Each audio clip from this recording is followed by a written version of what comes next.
welcome back to another episode of Over the Glass. I am your host, Jay. And I'm Nessa. I think I'm sick again. Excuse my Oh stuffiness. no. It could be really bad allergies. I don't know. Who knows these days? Oh, I just remembered. Did you see today that Cale Makar is out indefinitely? Yeah, that sucks for Abs fans. Because the playoffs are so exciting when he's playing. Who are they supposed to root for now out of all of their 10 superstars? And Ryan O'Reilly is back from IR from his broken finger. So nice. Now my original look how hard the Leafs tried to beef up their squad, and then I think he only played for like a week, and then he got that broken finger. Yeah, but he's back when it matters. He's back now. Yeah, I guess he's back now. So we'll see if they make it out of the first round. Meanwhile, I saw an article today about, I think Curtis Pashelka posted, are we gonna witness Erik Karlsson's last home game as a Shark? I saw that and then I scrolled past it because I don't have time. I don't have time for that kind of talk. Okay, just we're grasping for straws for highlights this season. Why must you make it sadder? I don't need to read stuff like that. So I wanted to start out by highlighting that the Women's World is happening right now in Canada. Oh, and yeah. I haven't been watching. Please update. Yeah. I caught a little bit of the game here and there with the US versus Japan. Good effort by Japan. But towards the end, you could tell that they were doing a really good job of keeping up with the US, but for the most part, the shots were 59-13. So they spent majority of the time defending, but good on them that the ending score was 7-1, but but I have to give a shout out to Miyu Masuhara, who totally stole my heart. She was the starting goalie for Japan, and she's 5'2". And she was out there she looked amazing in the net. They switched up goalies midway through, but it wasn't anything that she was doing that, caused them to pull her. But I was having a blast watching her. They were basically just trying their best out there to help her out, but she was getting in there and stopping all those shots, and so yeah. I feel I don't know what the word is, but it feels unfair in certain sports like hockey, where the US is up against a country like Japan, where it doesn't feel like they have the resources for hockey like we do here in the US. So it's cool to grow the sport, but also must you score 7 goals against them? Yeah, I like to look at it as what a great opportunity for them to be on that big stage. And yeah, when we go to the Olympics and other events like this, folks know that the US and Canada are going to be the big dogs in the race. But like I said, when they were going against Japan, I was just looking at this is really cool to see, this Japan team.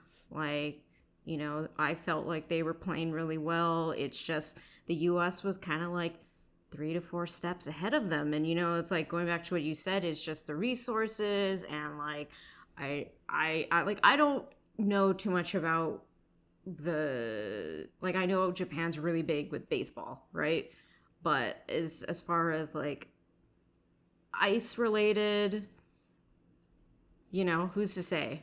But I thought it was really cool. And I saw earlier today, I don't remember who they went up against, but that was a much tighter game. I think it was against the Czech team, and they kept it. I think they still lost, but it was a much closer game. But yeah, so that's going on for I think a couple of weeks. So I'm gonna try and catch a few more games. It was 2-1. Oh, yeah. So good for them. and exciting to get to watch some women's worlds in the next couple of weeks. Just real quick on this topic, I saw the jerseys that Canada has. It says these one-of-a-kind jerseys feature 12 authentic fabrics from around the world and represents Brampton's ethnic diversity. Designed by Sandy Cargill, they will be worn around the rink during Women's Worlds. They look amazing. I want one. I'm not Canadian and I will represent that so hard. There was also an Indigenous woman who did some designs for the sticks. Really? Yeah. Mm-hmm. I love that. I love that so much. I need to see it. Very pretty. We'll look that up later. So, I was reading what came out the other day with now the, I think the builder and the Coyotes are filing a lawsuit against the city of Phoenix because they're basically seeming like they're trying to prevent the Coyotes to build their next arena that apparently is rather close to the airport, citing, noise regulations and like all that stuff.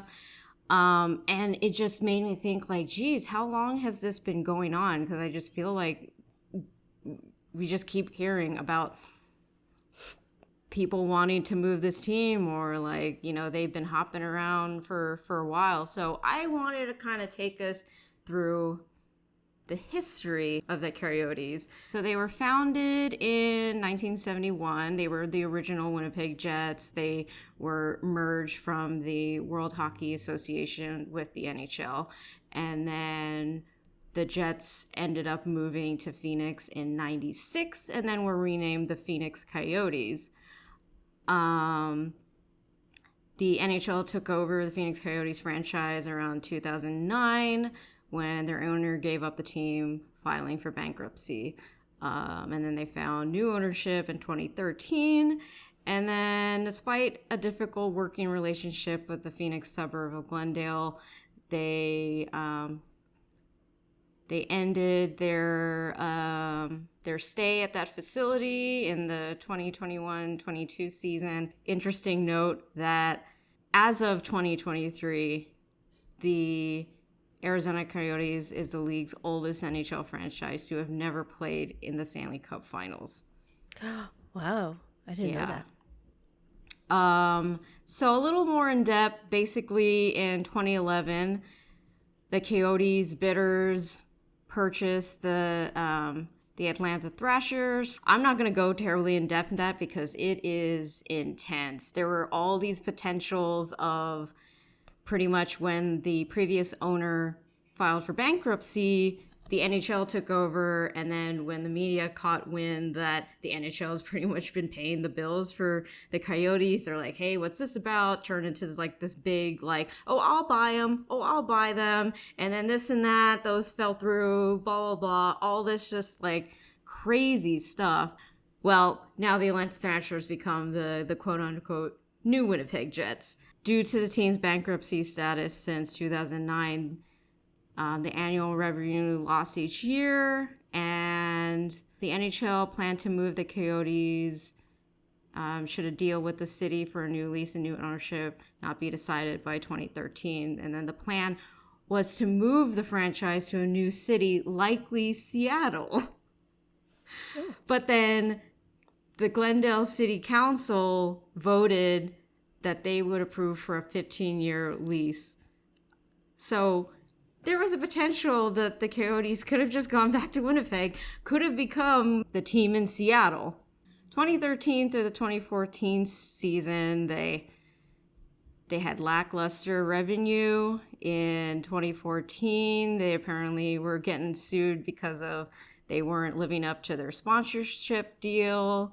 They had the second worst record in the 2014-2015 season, to the point where the city council, given they were like, hey, we're going to keep you for 15 years, they were like, no, actually, we want out of this deal now.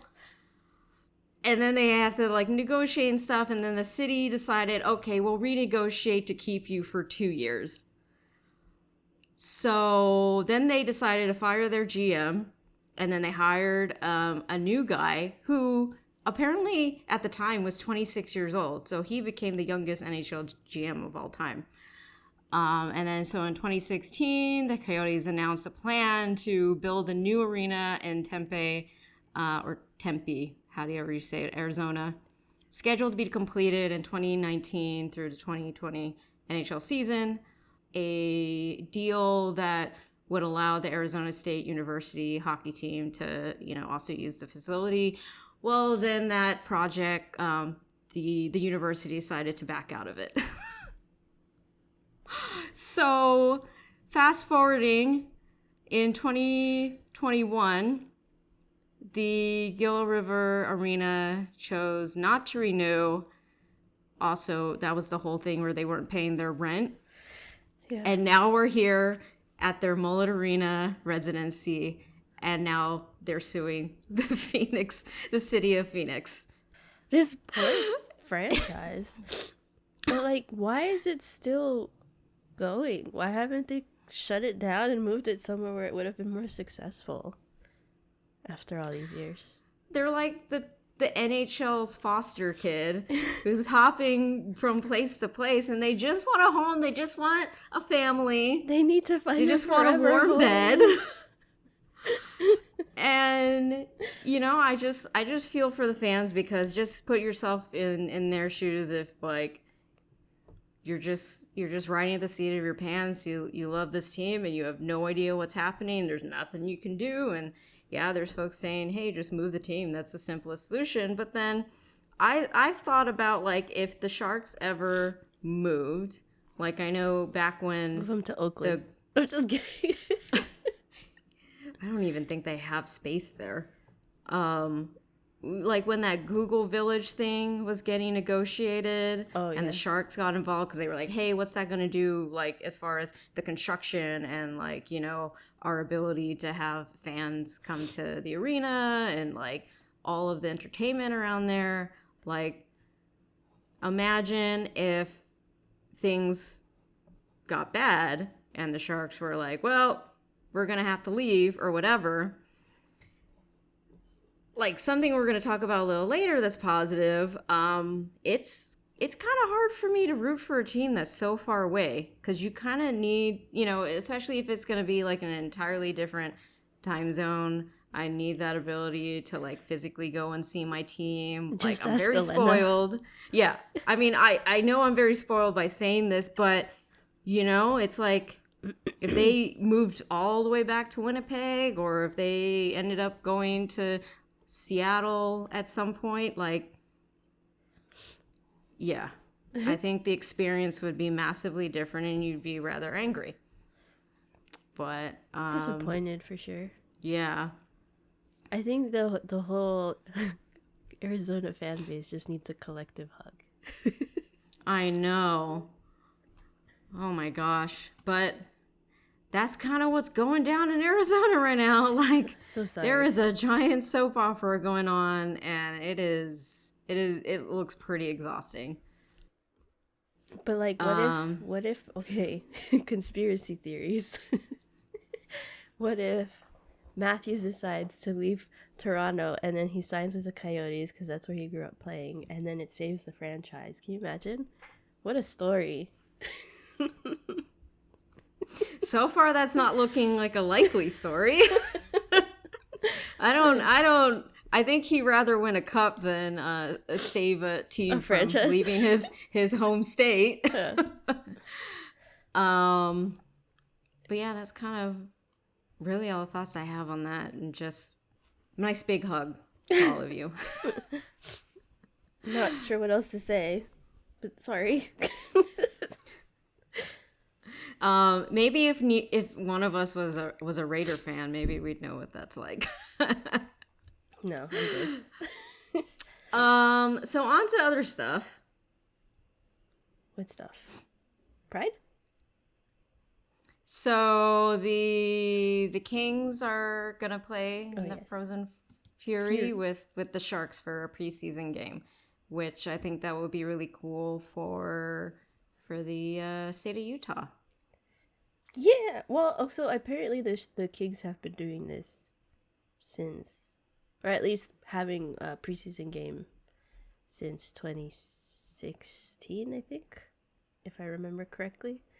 The Frozen I guess Fury. I have to pay attention to the Kings to know that. I know, right? No, I didn't know either until I read the article, because the Frozen Fury is specific to the LA Kings, where they used to play in Vegas. And then when the team, I think the last time they played in Vegas was the year that Vegas came into the league.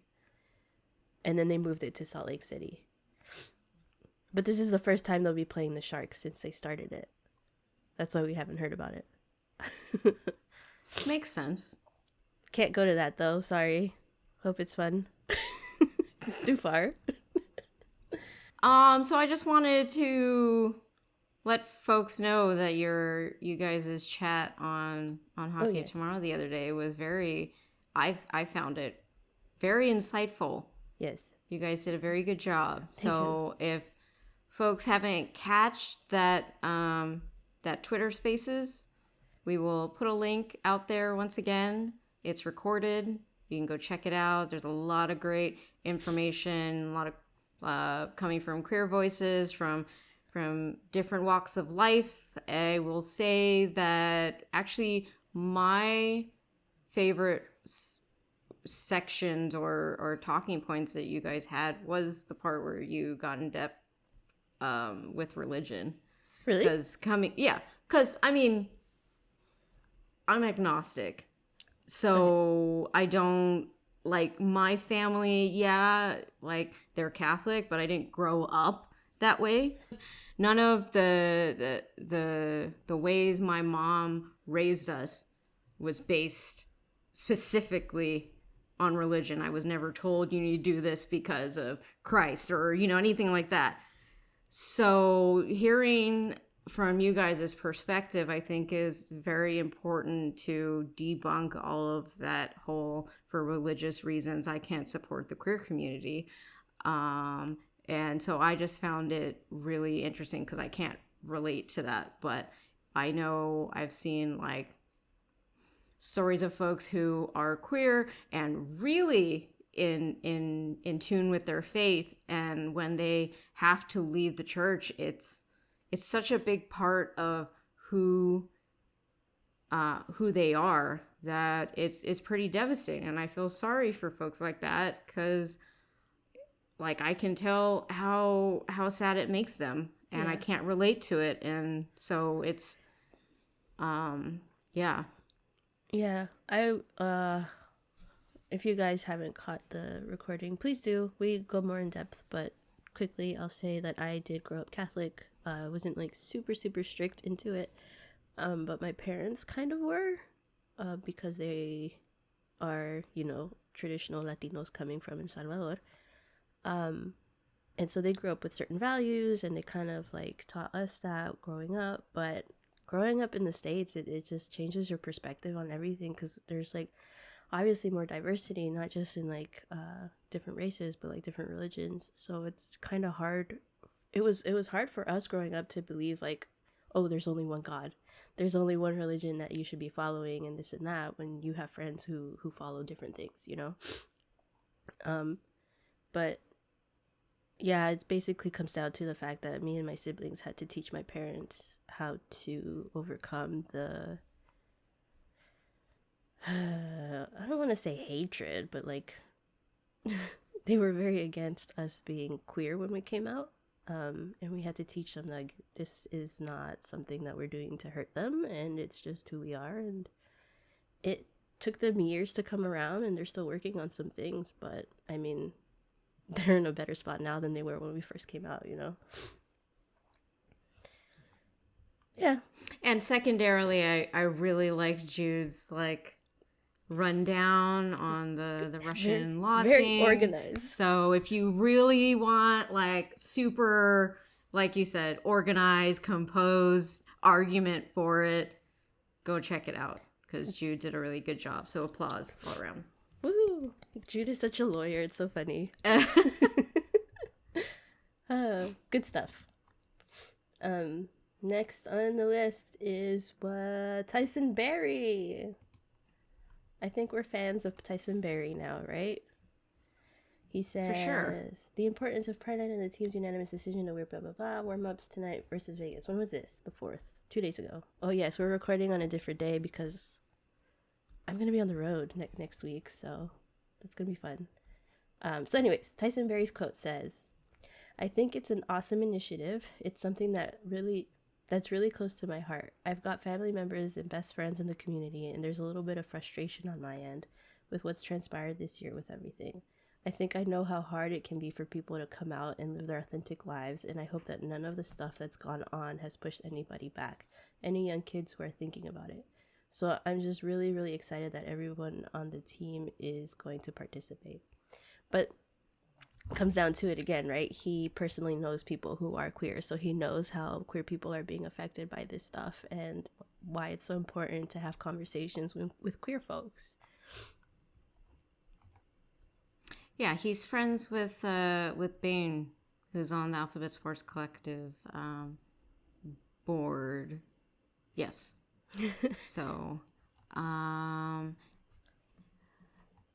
other things in Pride Night news, the Blues announced that this past week that they were going to hold their Pride Night, and they did a lot of good things. They had the pregame warm-ups with the Pride themed warm-up pucks and the rainbow sticks, and then they had a themed graphics to lookalikes, a former winner of Pride Idol singing the national anthem, and a moment of recognition for an LGBTQIA plus Boeing service member of the game. And then they did for theme tickets, they gave a Pride themed crossbody bag for folks, and they had mystery pucks and t-shirts and game used warm-up pucks that they would have for sale to benefit Pride St. Louis and You Can Play project. And then they also had some Pride t-shirts. Again, those proceeds would go to Pride St. Louis.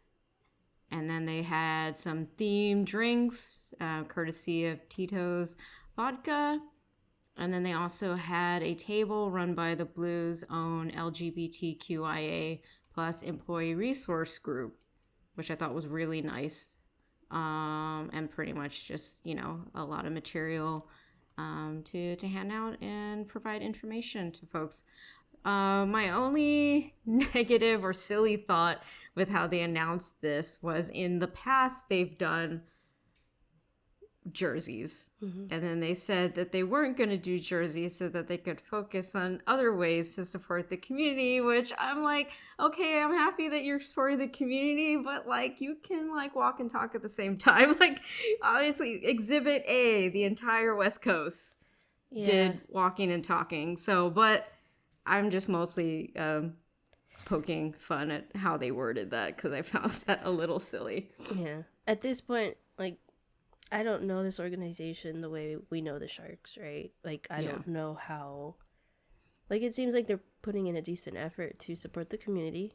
And so the decision could be they didn't want the negative press if more than one... even one player, but if more than one player decided they don't want to wear the jerseys, and it becomes this whole story about that instead of everything they're doing for the community instead. So... But that's implying that they have somebody. Yeah. So yeah, it's a lot of speculation, and I'm trying not to. I'm just poking fun at the statement. Well, happy that they still held a Pride Night and did stuff. Mm-hmm. So, half yay, because it's the Blues. Whatever. No, I'm just kidding. What? The Jets also had a Pride Night.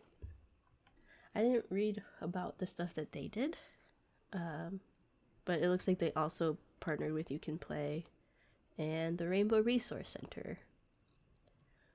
Yeah, they did a lot of similar things that the Blues did. But they wore however, the they did wear jerseys.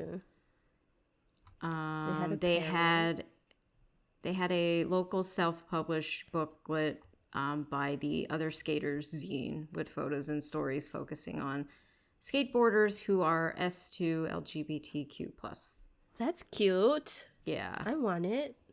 Oh, and then they had the Rainbow Harmony Project which is a Winnipeg's choir for their community and their allies, who sang the national anthem. That's so cute. Oh, no, never mind. Are we talking about Toronto yet? We're getting there now. We can talk about them. Because I saw that Toronto actually had a drag performance during, I don't know if it was intermission or something, but I was all for it, man. That was a lot of fun. They did the decals. Historically, they've never worn the jerseys, so you can't really get mad at them for that. But it seemed like they did some really good stuff. So I did see that a number of Leafs fans were, rightfully frustrated that because one person, Samsonov, for the citing the Russian law thing, decided he could not wear the decal. And, we've seen, like, with the Sharks and with other teams that have had a player who backed out for either religious or for the Russian law reason, that ends up becoming the talk. But yeah, like when that was happening with the Sharks, I was getting frustrated because I'm like, I don't, like, for one, while I appreciate that our local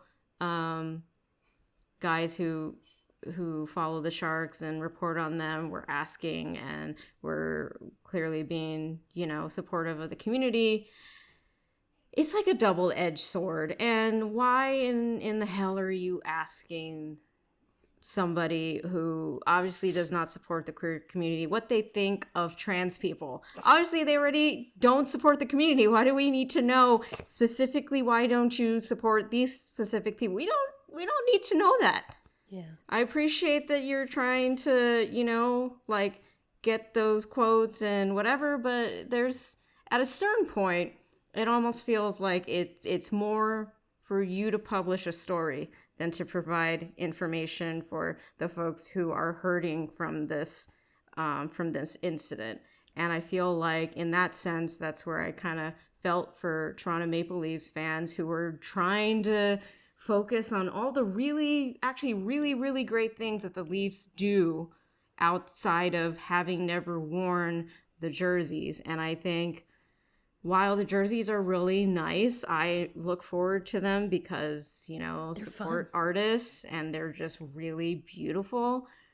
I thought it was really great that the Leafs had a decal on their helmet for the entire game, because no one has done something like that. The closest maybe is Curtis Gabriel keeping the pride tape on his stick. Mm-hmm. And he did it initially because he didn't want to bother taking it off. But, but this was a proactive thought to, hey, let's put this decal on there. And, like during the broadcast, every now and then you zoom into the players and stuff like that. And you just imagine if someone, like me when I was 13, just randomly flipping through the TV, come across a hockey game and you see that and you're like, wait, hang on, what's going on? Me? What?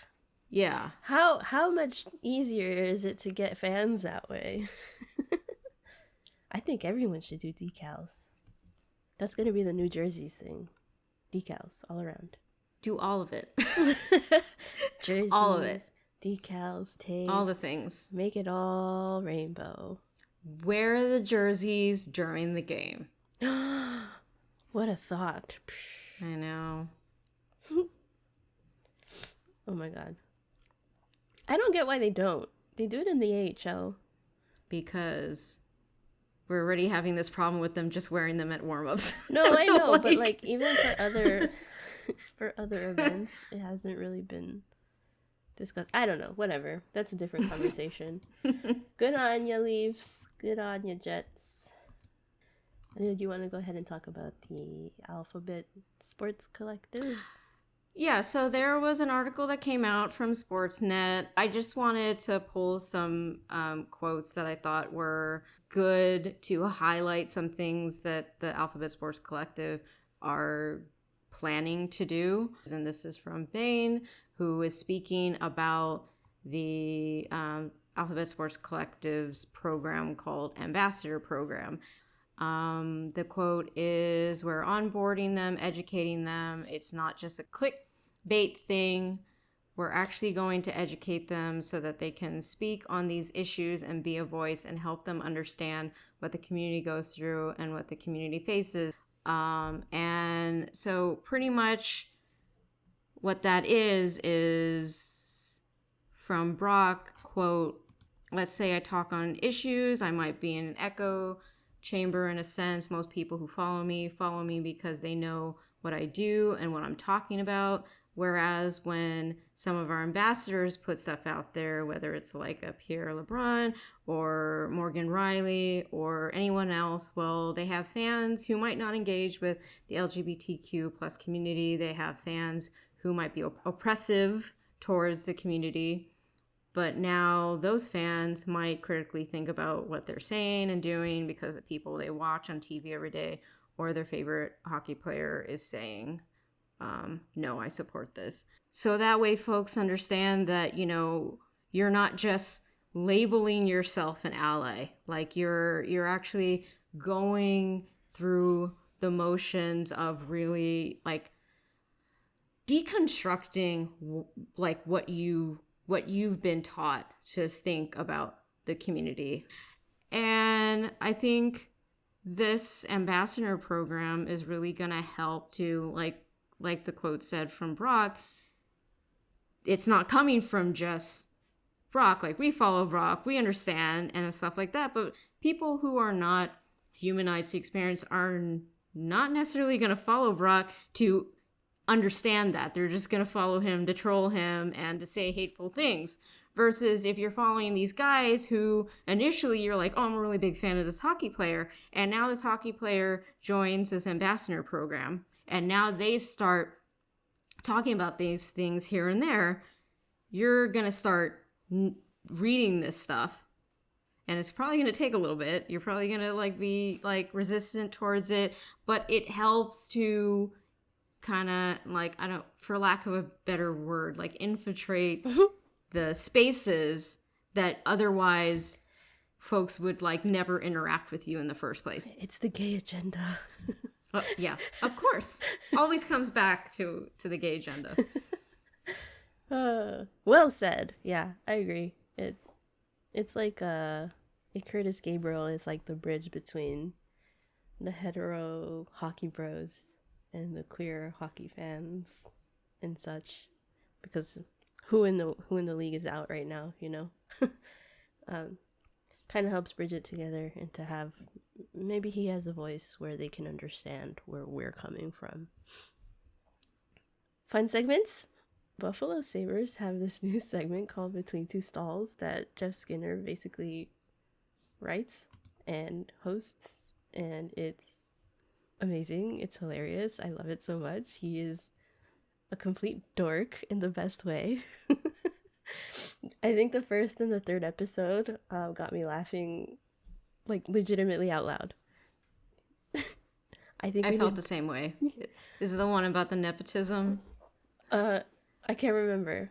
I forgot who was the guest, but his dad is like part of like the Flyers organization, and Jeff Skinner was just like, what are your thoughts on nepotism? And he's like, I don't know what that is. and then he's like, but I agree. And he's like, okay. Oh, this is the one from the dude who was from Alaska or something, and he set up, he put up like... Oh, all those North Pole jokes? Oh my god, and the Santa Claus joke. It's like, the one where he's like, I got a picture of your brother. And his buddy the elf is so stupid. I don't know, we need more of this. I mean, this basically seems like a lot of stuff that they probably like poke fun at each other in the locker room, and then they decided like, might as well clip it into this like silly... segment and share with their fans, which they should, and I'm enjoying it, and I wish other teams would do something like this. Yeah, because it's like you know, I don't follow the Sabres, but now I'm like, who are these guys? Yeah, I'm gonna start following the Sabres because of this. But it's nice because We always talk about how hockey players have absolutely no personalities because their interviews are so bland and vanilla and blah. But this is fun. Like, they have personalities, showcase that. The Sharks do behind the scenes type thing where it's called off days. Well, they'll choose a player for an episode and then they'll follow them around to see what they do on their off days. Again, it's fun. You get a little sneak peek into their lives when they're not being hockey players. The most recent one was of Capo Kakinen. Apparently he cooks. He like makes his own pasta from scratch and everything. And yeah, it's fun. Like cook with a shark. That could be like a season ticket holder thing next season. I would do well, I don't know, depending on who you get paired with. True.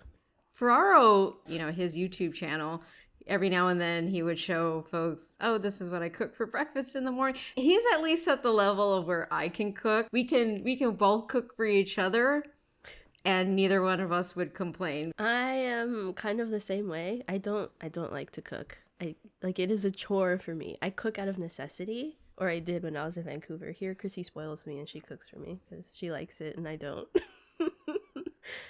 But yeah, I don't know, man. There's just something about standing there when you're hungry and you're waiting for this food to like finish cooking and you're just like, I just need it now. Anyways, this is fun. Check that out too. It's not funny per se, but it's fun.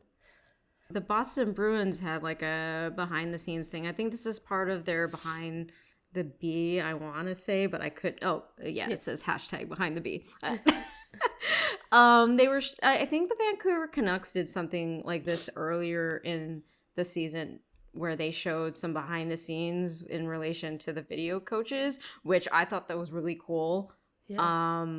The one for the Canucks, they were showing like during the game, they like cut clips. They've got some like iPad looking thing where I think it's just like set to certain like categories so that they can prep all of the stuff that happens during the game. So the next day or whatever, the coaches will have whatever they need on hand to like go over the game, like point out all the stuff that they need to work on and XYZ. The video coaches are also the ones that when they want to do like a coach's challenge for like, offside or something like that. This is like the folks that are the ones reviewing it and telling the coach, yes, do this or don't do that. And then a video about Fleury, Marc-Andre Fleury.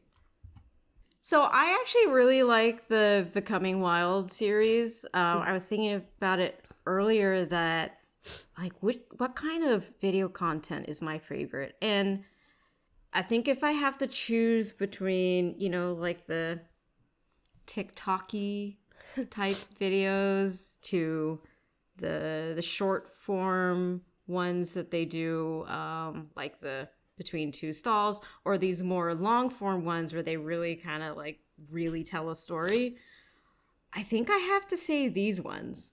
That doesn't surprise me. Why is that? You're more of a serious person, and these are more serious videos. I think because of I'm really intrigued by how the players prepare for the game and just like little things that go on behind the scenes. I just find it so fascinating that you're not going to see in such a short form clip or like their fun little TikTok-y things. Like you see the personality side of it, which I think are really nice with those ones. And then these ones, I'm just like really like, wow, that's so cool to see that and stuff like that. Like specifically with Fleury, because he's a goalie. And like I can say that preparation for me as a skater versus goalie are like night and day. I've seen Braden Holtby's behind the scenes type of thing, and it's entirely different. Yeah. And then like the Sharks did something with like HBO a while back when we were going to the Cup. Did they? Like a whole series. Really? Yeah. Which I thought was really awesome.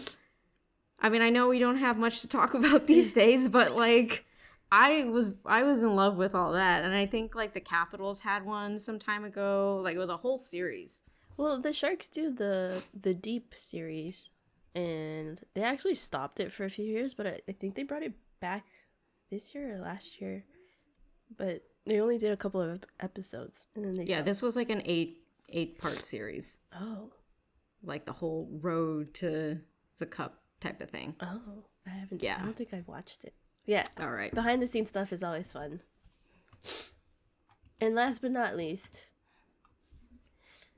the Bay is getting some women's soccer. I'm so excited. I hope it's closer to me. I don't want to have to go all the way to San Jose for all these sports teams. That sucks. The only one. The only team close enough to me are the A's. And I don't even support the A's. Like, they're not my team. Like, I don't mind them. But I'm a Giants fan, so I have to go all the way to the city. All into that traffic. And everyone else is down in South Bay. Even the Niners moved. What is that about? Anyways. Bay Area team, women's soccer. I'm excited. It's not going to happen starting next year. I don't know when next year, but next year. Probably spring, huh? Yeah, whenever their season starts, I guess. Because MLS starts I'm going to get more familiar with that. Well, we didn't have a reason to tune in. I'm just kidding. I kind of followed the wave this year. No, last year was their first year. And they did pretty well. They made playoffs and everything. I don't know. I'm excited for this. I need to get back into soccer. I'm excited for just I will buy all the apparel of whatever the logo is of the name. Hopefully it's a good one. Hopefully they do like what the Seattle Kraken did and get like the Bay Area involved to. Yeah. Didn't the Sharks do that too? Probably. I don't remember what the choices were. I was like, what? How old when that happened? I wasn't even born yet. So hockey wasn't even on my radar at the time. Me neither. I think when they started, I was moving to California. Really? Oh. So everything California related was just like a complete blur to me. When my family was getting ready to move to New York, one of my best friends, I remember, was incredibly sad. And I kept telling her, like, oh, it's not so bad. Like, I had no concept of you're moving to California. And I'm like, oh, it's not so bad. It's just across the country. It's not so bad. She was, like, so sad. And I'm like, I don't know why you're sad. It's not so bad. And then you never saw her again. Yeah, I never saw her again. That sucks. I guess it was so bad, huh? Anyways, I really hope they pick a cute color scheme. Because me and my colors... And it seems like I don't want it to be another pink because both SoCal teams are pink. Let's do I'm cool with a light teal, a mint green. I don't know. I hope it's good though. I was thinking something like a slate with like a more like brighter color. Slate, like gray. Like blue. Like a blue-gray. With some kind of with like opposite color. Like a highlighter green to match. That sounds good. Wait, that sounds a bit like Seattle Kraken. No, because... Wait a minute. No. Not the Kraken, because they don't have green. It would be more like the Seahawks, and we don't want to do that. You're right. I don't know. There's just something about the highlighter green. In soccer, I don't know. We'll see. We'll keep you all updated once we get updates. Reporting today. Exciting because I thought it was gonna be much longer, but now it's like, yeah, I think it's here. It's coming. It just makes sense for them to be in San Jose because they already have a field down there with the earthquake, but they can use. They can use where the A's. You can use your backyard. No, not my backyard. The high school. No, just kidding. Imagine. I don't have to go anywhere. They just play right here. just set out one of your lawn chairs. I will be the only participant. Lounging in your bed, just open up the window. Oh my god, like that hotel in Europe where you go through the door and the ice rink is right there. I forgot where that was at. In Finland, maybe? Did you see that tweet? Somebody had a video. They were going through their hotel room, and they were like, I'm going to open the door. And they went through the door, and it's like the entire ice rink. Like the arena. Like the hotel rooms are attached to the arena. I was like, what the heck? Interesting. All right. Yes. Woohoo! Yes. Women's soccer, finally. Exciting. I hope we get a big name. How many teams are already down in SoCal? Is it 2? I think it's only 2. They got LA and San Diego. It's too many. It's a heavily populated area. It makes sense. But why is the Bay always This last? is a heavily populated area too. I know, that's what I'm saying. Why is the Bay last? Yes. I would not be so upset if they got one first and then we got one next, but the fact that they got another one before, I'm like, what gives? Hello. We don't even have a WNBA team. That's the next step. Then we're going to grow. We're going to grow more women's professional sports, and the next will be the WNBA, and then I will have way too many sports that I have to watch. I know. Not enough time. Yeah. Okay. That is all we have for you today. Until next time. So, yes. So go check out the Twitter Spaces that happened last week with your happened on Monday. Very own. Oh, but we're putting this next week by the time. Yeah.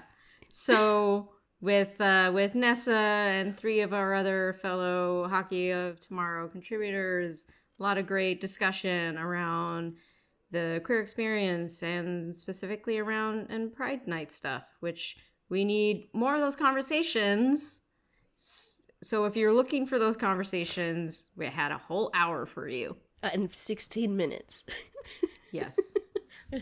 Okay. Thanks for joining us. So, yep. Bye.